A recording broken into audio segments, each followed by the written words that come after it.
All right, let's dive. I just realized that I always start like this, right? I'm so sorry. Let's try it differently. Welcome back. No, I always say that too.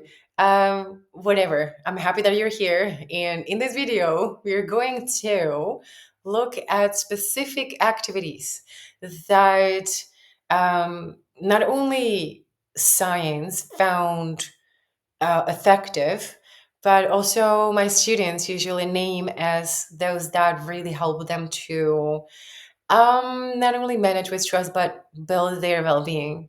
And first, as I mentioned in the previous video, if you didn't have a chance to look at the video, I'd like to invite you to look at also more inspiration or for more inspiration over there. But here, we are going to look at some activities we already mentioned, but a little more in depth. First is gratitude. Um, Basically, giving thanks for things that we are thankful for in our life, generating on a biological level dopamine, oxytocin, and the good hormones or joy. Um, can help us balance all the stress and tension from the day. It can also help us to refocus our focus or our attention to what's going well in our life. Because I promise you, there is a lot. And more you practice, more you train yourself, the more you experience or notice these little things that actually feel good and are good in our lives. There's something called negativity bias. So we very naturally pay attention to what's not going well, what might be a potential threat. It's a survival mechanism.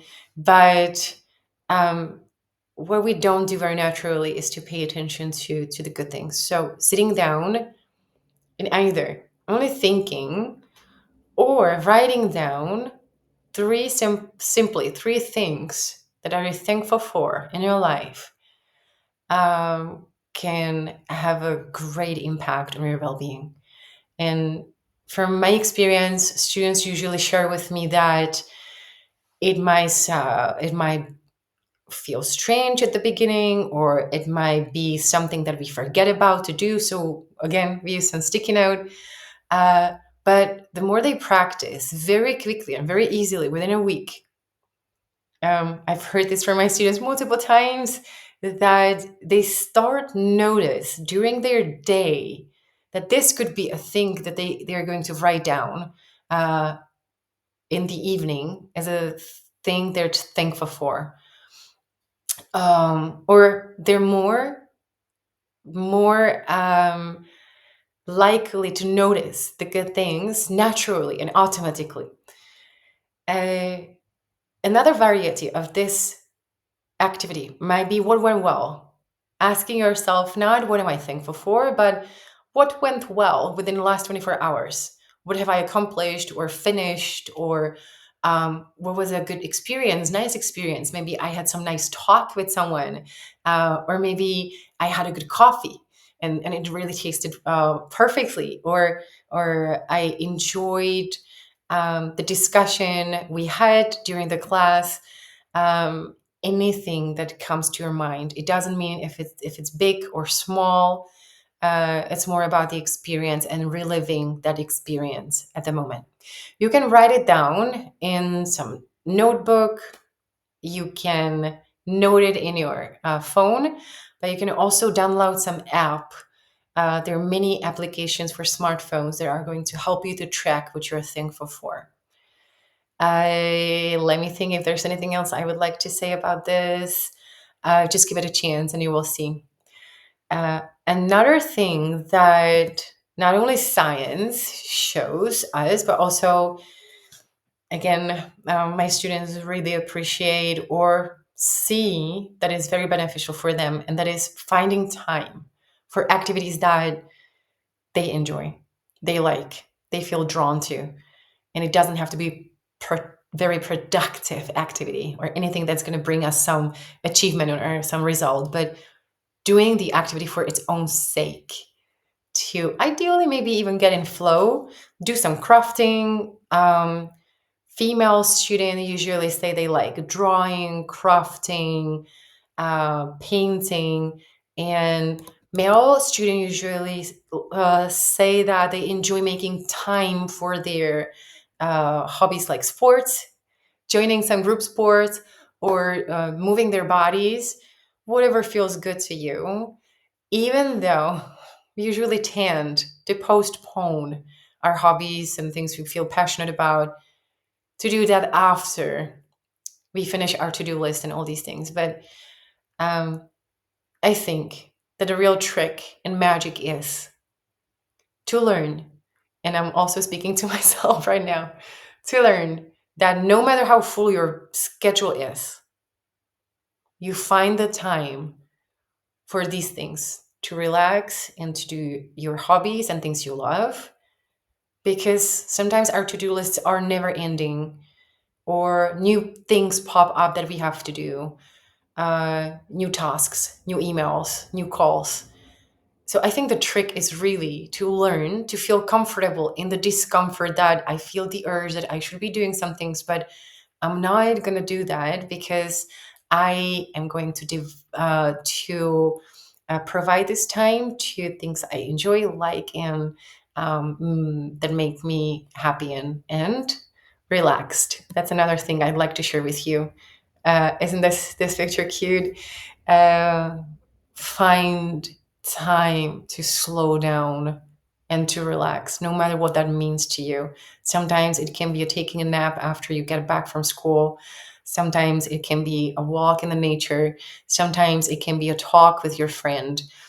Sometimes it can be meditation or just sitting down and listening to music, having a hot shower, whatever makes you feel relaxed, ideally actively. So maybe listen to some guided relaxation, guided full body relaxation, uh, that's going to help you to release tension in the different parts of your body.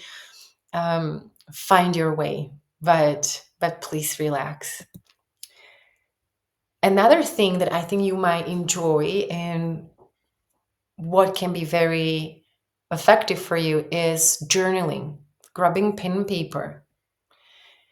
And again, either doing like some guided journaling that I'm going to show you in a minute, or not knowing what you're going to write about, just making time, sitting down and writing down your thoughts, releasing that tension, putting what's inside of you in words. Nobody has to read that. You can rip it after that, or you don't never have to read it again.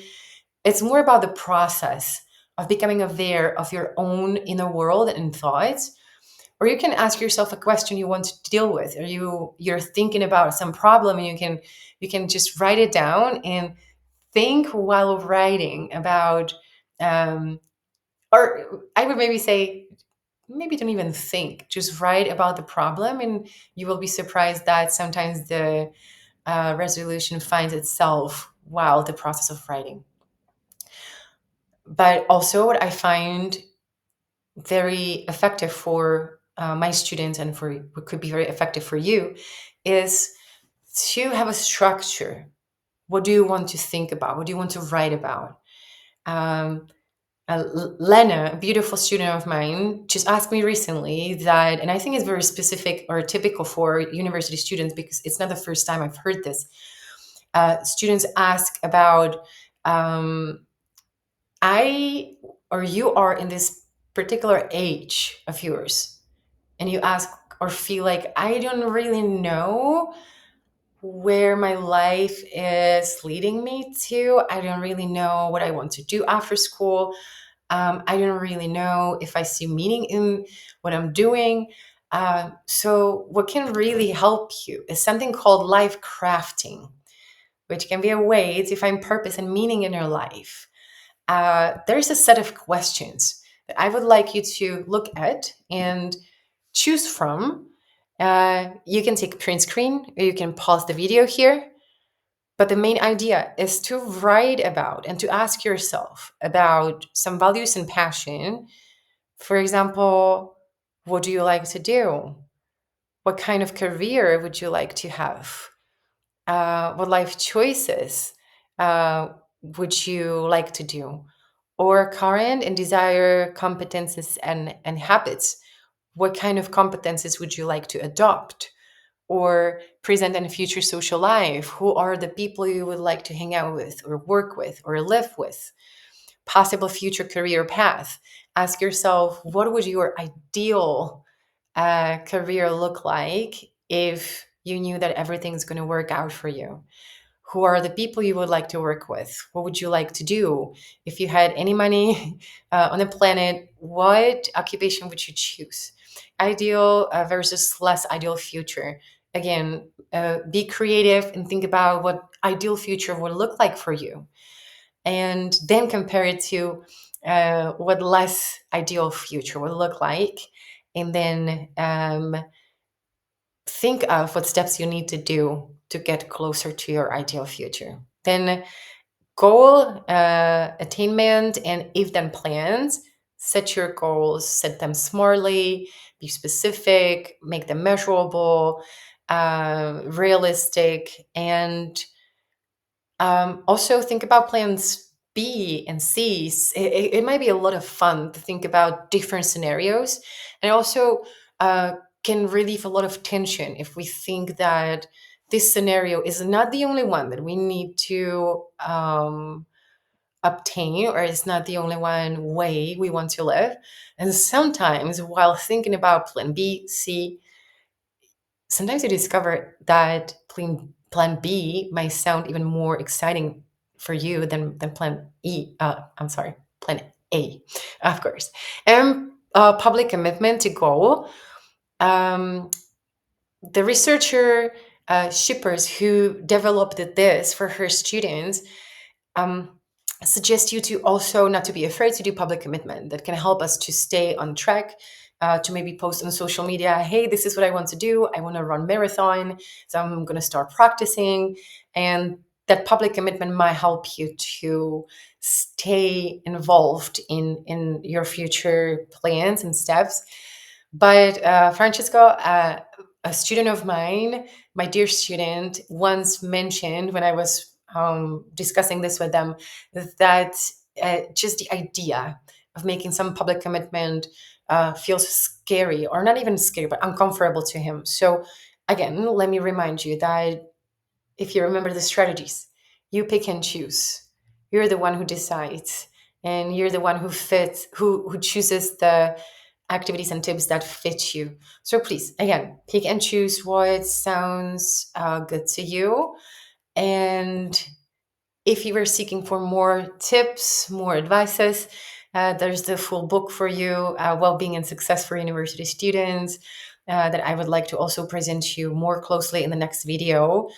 And again, as always, thank you for being here with me. Thank you for investing your time into learning about your well being. Thank you for investing your time and energy into building your well being.